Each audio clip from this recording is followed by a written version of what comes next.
বিশ্বাস করি পারো, বিশ্বাস করি, নিজের থেকেও বেশি বিশ্বাস করি, সেটা তুমি খুব ভালো করে জানো। কিন্তু তুমি ভেতরে কি বলে এলে বলো তো?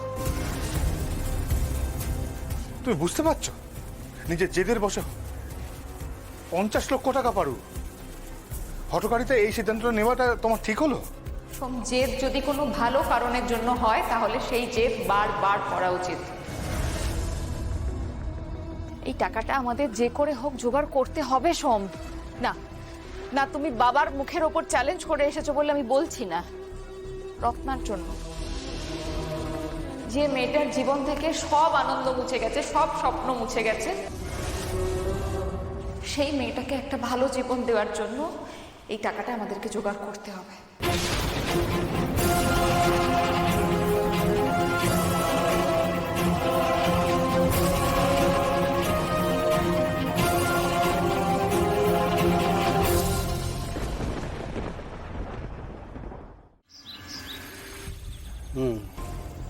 দোকান বন্ধক দিতে চান? হ্যাঁ, আগে বন্ধ দিতে চাই। ভালো কথা, কিন্তু এর ভ্যালুয়েশন তো 50 লাখের অনেক কম। হ্যাঁ, আসলে টাকাটা খুব দরকার। তা কি কি আসছে, কত টাকা দিতে পারছেন একটু বলুন। দেখুন, এই মুহূর্তে আমি কিছুই দিতে পারছি না। বাজারে অনেক টাকা আমার ছড়িয়ে রয়েছে, আর সত্যি বলতে আপনার দোকানের ল্যান্ড ভ্যালু বলতে কিছুই নেই। আর আমি তো আপনার দোকানে বসে আপনার দোকান সামলাতে পারবো না। আমায় ক্ষমা করবেন।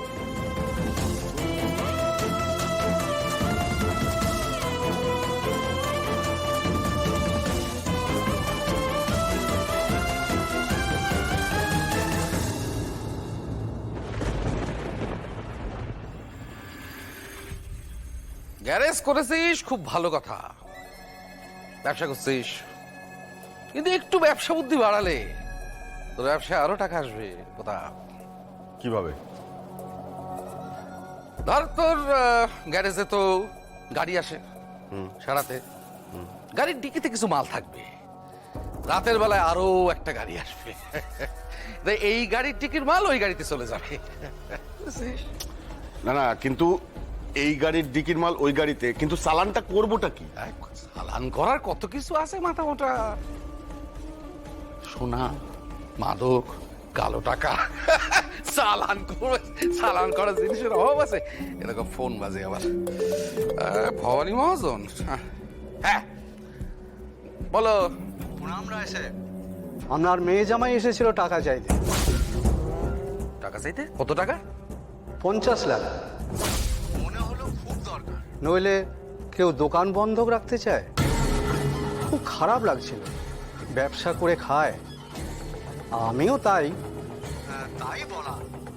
জানি আপনাদের ভেতরের সম্পর্ক খুব একটা ভালো না, তবু জামাই তো, দেখুন না, সব মিটিয়ে নিয়ে যদি একটু পাশে দাঁড়াতে পারেন। আমার অবস্থা তো জানেন, চারিদিকে টাকা সব ছড়িয়ে পড়ে আছে।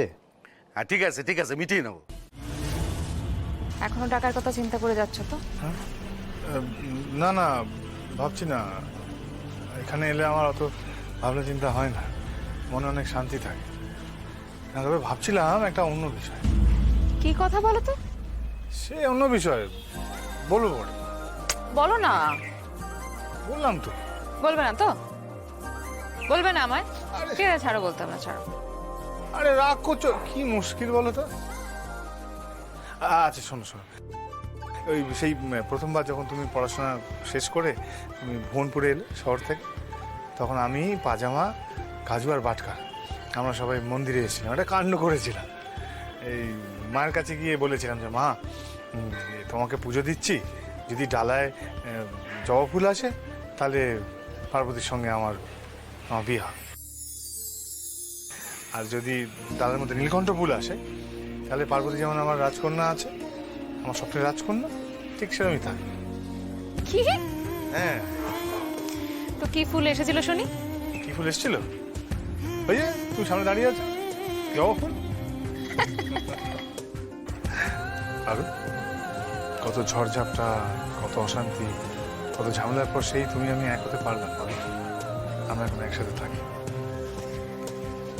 সোম, বলছি কি এমনটা যখন আগে হয়েছে তাহলে আজকেই বা তুমি করছো না কেন? মানে আজকেও একবার বলো না মাকে, মা যদি কোনো ইঙ্গিত দেন একটাবার চেষ্টা করে দেখি, কিছু যদি মা আমাদেরকে বোঝাতে চান, কোনো ইঙ্গিত দেন।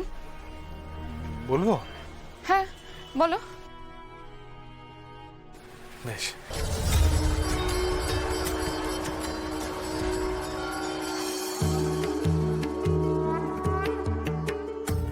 তুমি তো সোমের ডাক শুনতে পাও মা, আজ ওর প্রার্থনা ফিরিয়ে দিও না, ফিরিয়ে দিও না ওকে।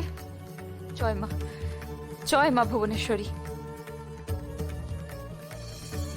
মাগো, আজ পারুর কথা তোমার কাছে রত্নার স্বপ্ন চাইলাম। ফিরিয়ে দিও না মা, কেমন? ফিরিয়ে দিও না মা। আমি হেরে গেলে পারু হেরে যাবে। জয় মা ভুবনেশ্বরী, জয় মা।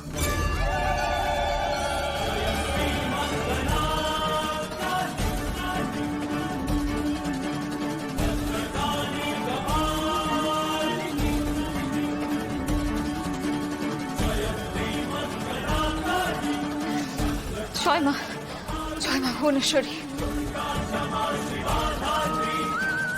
সোম, সোম, হ্যাঁ, দেখো দেখো, স্বয়ং মা ইঙ্গিত দিয়েছেন সোম।